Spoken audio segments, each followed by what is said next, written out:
Bismillahirrahmanirrahim. Assalamualaikum warahmatullahi wabarakatuh. Alhamdulillah wassalatu wassalamu ala Rasulillah wa ba'd.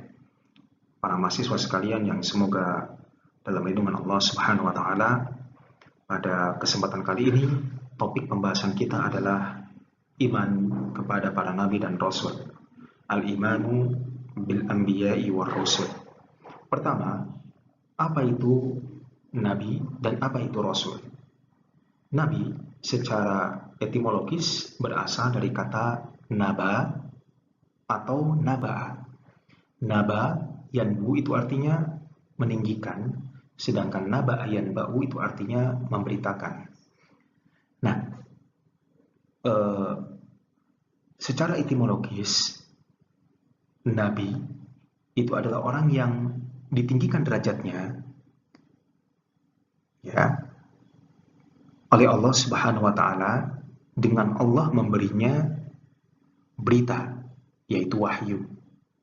Ya, karena secara etimologis memang nabi sekali lagi berasal dari kata naba atau naba'a. Naba artinya meninggikan dan naba'a memberikan atau memberitakan, ya. Sedangkan rasul itu berasal dari kata arsala yang artinya mengutus. Dan rasul sendiri artinya adalah utusan atau yang diutus. Maka secara etimologis, rasul adalah orang yang diutus oleh Allah untuk menyampaikan risalah, pesan. Ya. Nah, menurut terminologis bahwa nabi dan rasul adalah manusia biasa, laki-laki yang dipilih oleh Allah untuk menerima wahyu. Nah, jika tidak diikuti kewajiban menyampaikannya, maka itu disebut dengan nabi. Namun, jika diikuti dengan kewajiban menyampaikannya, itu disebut dengan rasul. Maka konklusinya adalah setiap rasul itu nabi, tetapi tidak setiap nabi itu rasul. Nah, ini definisi yang sudah maklum, ya. Walaupun ada beberapa yang kemudian mengkritisi bahwa bagaimana mungkin nabi tidak memiliki kewajiban untuk menyampaikan, berbeda halnya dengan rasul. Ya, ada satu definisi yang disebutkan oleh Imam Alusi bahwa rasul adalah orang yang diberi wahyu dengan syariat baru, sedangkan nabi adalah orang yang diutus untuk menetapkan syariat sebelumnya. Nah, ini definisi yang terpilih lah, ya, yaitu definisi menurut Imam Alusi. Ya. Nabi dan Rasul hidup seperti manusia lainnya, yaitu makan, minum, tidur, berjalan, sakit, senang, mati juga, dan memiliki sifat-sifat manusiawi lainnya. Maka dalam Quran disebutkan, Qul innama ana basyarun mithlukum. Katakanlah bahwasanya aku itu manusia seperti kalian. Dan Nabi dan Rasul itu semuanya adalah laki-laki. Tidak ada yang perempuan. Wa ma arsalna min qablika illa rijalan. Dan tidaklah kami mengutus sebelum engkau kecuali rijal. Ya. Nah, terkait dengan nama-nama nabi dan rasul, Allah Subhanahu wa taala tidak menyebutkan berapa jumlah nabi dan rasul. Tapi yang pasti adalah Allah mengutus seorang rasul untuk setiap umat. Dan Allah hanya menceritakan sebagian saja dari para nabi dan rasul. Ya. Nah, jumlah nabi dan rasul yang diceritakan oleh Allah dalam Al-Quran itu ada 25 orang. Jadi sekali lagi, jumlah nabi dan rasul yang diceritakan oleh Allah dalam Al-Quran itu 25 orang. Ya. 18 ada di surat Al-An'am dan 7 di beberapa ayat yang terpisah. Ya. Jadi yang diceritakan dalam Al-Quran 25 orang. Tetapi yang tidak diceritakan, ya, tentunya jumlahnya lebih banyak lagi. Nah, ada beberapa kualifikasi atau mu'ahalat an-nubuwah. Pertama, al-mithaliyah, yaitu keteladanan. Jadi, seseorang yang diangkat menjadi nabi haruslah memiliki kemanusiaan yang sempurna, fisiknya, akal pikirannya, dan juga rohaninya. Yang kedua adalah syarafun nasab, atau dari keturunan yang mulia. Ya. Dan yang ketiga adalah amiluz zaman, dibutuhkan oleh zaman.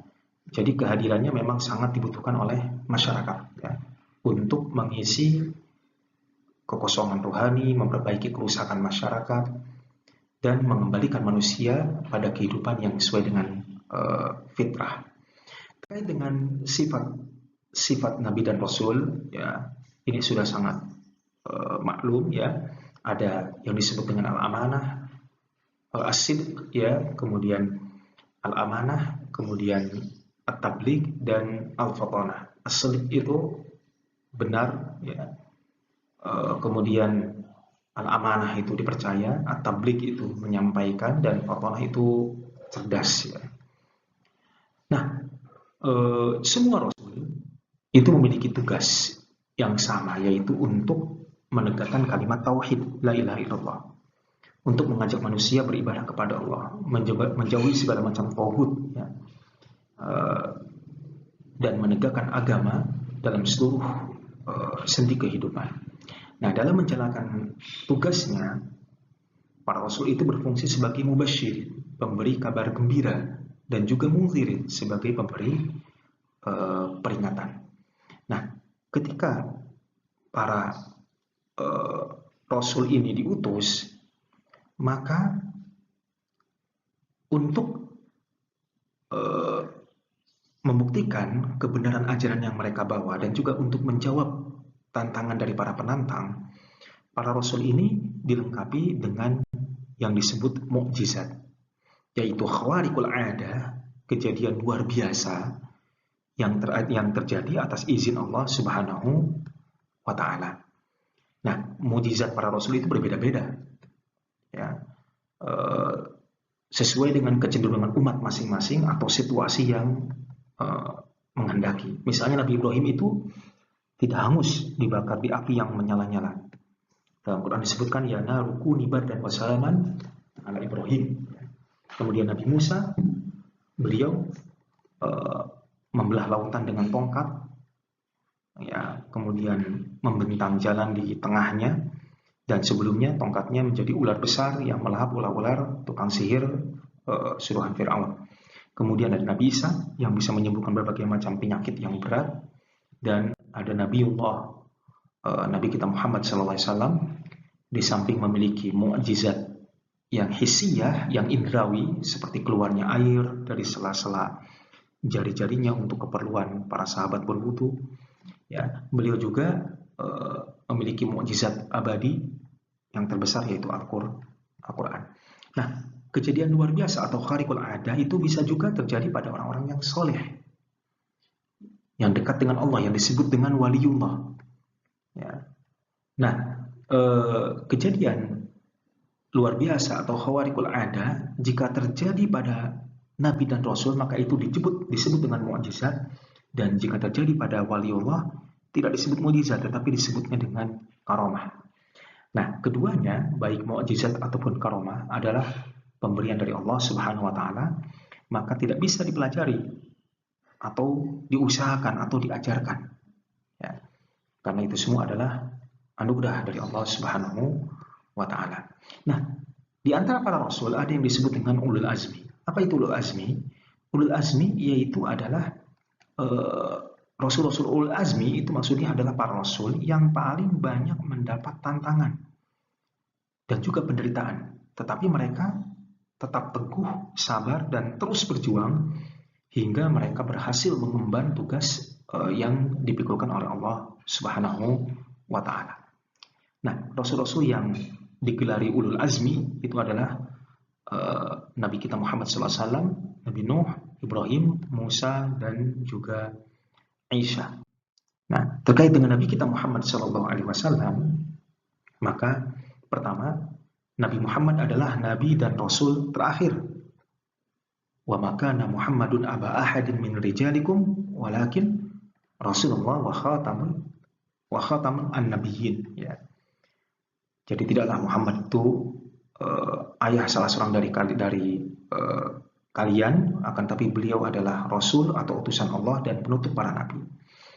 Nabi Muhammad SAW itu menyempurnakan bangunan agama Allah yang telah dikerjakan secara bertahap oleh para nabi dan rasulnya. Ya, ini disebutkan dalam hadis riwayat muttafaq alaih, bahwa Rasul itu adalah ibaratnya pelengkap dari bangunan, ya, dari bangunan agama Allah. Ya. Kemudian Nabi Muhammad SAW itu diutus oleh Allah untuk semua manusia sepanjang zaman hingga hari kiamat. Ini sudah pernah kita singgung ya di pertemuan sebelumnya. Nah, ada sedikit profil Nabi Muhammad. Pertama, bahwa beliau memiliki fisik yang sempurna, lidah yang fasih, otak yang cerdas. Kemudian beliau juga seperti manusia biasa lainnya, makan, minum, tidur. Ya. Kemudian beliau juga memiliki istri dan anak-anak. Yang keempat, beliau ummi, buta huruf, ya, tidak pernah berguru pada siapapun.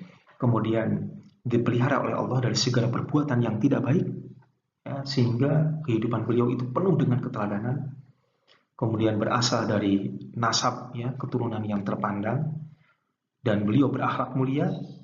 Beliau terkenal dengan kejujurannya, amanahnya, ya, sejak beliau belum menjadi Rasul. Ya. Kemudian beliau berakhlak mulia. Ya. Kemudian beliau memulai dakwah pada keluarga dan orang-orang yang terdekat. Kemudian juga beliau tabah dalam menghadapi segala penderitaan dan cobaan dalam berdakwah, dan beliau memiliki strategi dakwah yang tepat, ya. Dimulai dari dakwah yang sir, ya, rahasia, kemudian dakwah secara terang-terangan atau jahr, ya, jahriyatud dakwah. Kemudian beliau melakukan kaderisasi di rumah Arqam bin Abil Arqam. Kemudian memerintah kepada sebagian sahabat untuk mencari perlindungan ke Habasyah, ya. Maka ada hijrah ke negeri Habasyah, ya. Ada yang pertama dan ada yang kedua. Kemudian beliau berusaha untuk hijrah ke Taif, kemudian mendapatkan perlakuan, ya, yang kurang mengenakan. Kemudian hijrah ke Yathrib atau Madinah dan membangun masjid sebagai pusat pembinaan, membuat konstitusi Madinah atau piagam Madinah. Kemudian beliau juga ikut serta dalam beberapa ekspansi perang, ya, mengirim surat dan utusan kepada para pembesar luar negeri dan lain-lain. Ini semuanya termasuk dari bagian strategi dakwah. Kemudian beliau memiliki kepribadian yang sempurna, ya, dalam segala segi, ya, baik sebagai suami, sebagai bapak, sebagai sahabat, sebagai guru, dan beliau selalu dibimbing oleh Allah Subhanahu wa Ta'ala dengan wahyu. Ya. Ada beberapa bukti kebenaran nubuah atau risalahnya. Pertama, bisyarat, adanya bisyarat, yaitu berita tentang kedatangan Nabi Muhammad SAW yang terdapat dalam kitab-kitab sebelumnya. Ini sudah pernah kita singgung, ya, di pertemuan sebelum ini. Ya. Kemudian beliau juga, ya, memiliki mukjizat. Ya. Pertama adalah Al-Quran, tadi sudah kita singgung. Kemudian keluarnya air dari sela-sela jari beliau yang cukup untuk memberi minum 1.400 orang. Melipat gandakan makanan, ya, sehingga cukup makanan yang sedikit cukup untuk lebih kurang 1.000 orang, ya. Prajurit pada perang Khandaq, kemudian mengembalikan mata Qatadah, ya, yang tercukil pada perang Uhud hingga kembali seperti semula. Ini disebutkan dalam Sirah Ibnu Hisham. Kemudian mengucapkan tasbih di hadapan beliau dan lain sebagainya, ya. Kemudian ketiga, ada nubuat atau ramalan tentang apa yang akan terjadi pada masa yang akan datang, yang selalu tepat. Misalnya tentang akan mati syahidnya Umar dan Utsman. Nubuat tentang tidak akan terjadinya fitnah antara sesama muslim selama Umar masih hidup. Dan nubuat-nubuat yang lainnya yang silakan bisa kalian baca, ya. Yang keempat, kemudian ada kesaksian, ya, yang sangat mutawatir tentang miliaran umat Islam sejak dahulu sampai sekarang yang telah mengucapkan 2 kalimat syahadat. Dan kenyataan bahwa Nabi Muhammad SAW adalah seorang yang ummi, tidak pernah berguru pada siapapun, dan beliau tidak menyampaikan ajaran apapun sebelum berusia 40 tahun, sebelum beliau menerima wahyu yang pertama. Nah, terkait dengan iman kepada seluruh Nabi dan Rasul, maka seorang Muslim itu wajib beriman pada seluruh nabi dan rasul yang telah diutus oleh Allah, baik yang disebutkan namanya atau tidak, baik secara tafsili ataupun ijmali. Tafsili itu rinci, ya, yang disebutkan namanya secara detail, ya kita imani, dan yang tidak disebutkan secara detail, secara global kita mengimaninya. Kemudian seorang muslim wajib membenarkan semua rasul dengan sifat-sifat, kelebihan, tugas dan juga mujizat masing-masing. Ya, tidak sah keimanan seseorang yang menolak walaupun hanya satu orang nabi atau rasul. Dan seorang muslim wajib untuk mengimani bahwa Nabi Muhammad SAW adalah penutup para nabi dan rasul. Ya, dan beliau adalah afdhalul anbiya wal mursalin, dan juga afdhalul khalq. Ya, manusia yang terbaik, ya, dan beliau juga adalah para nabi dan nabi yang paling mulia, yang paling utama di antara para nabi dan rasul. Nah, seorang muslim itu hanya wajib mengikuti syariat yang dibawa oleh Nabi Muhammad. Karena syariat yang dibawa oleh Rasul terdahulu itu hanya khusus untuk umatnya masing-masing. Ini juga pernah kita bahas. Dan seorang muslim wajib untuk mencintai Rasulullah SAW melebihi dari cintanya kepada siapapun atau apapun selain Allah Subhanahu wa Ta'ala. Demikian yang bisa saya bahas pada kesempatan kali ini. Mudah-mudahan bermanfaat, dan saya akhiri dengan wassalamualaikum warahmatullahi wabarakatuh.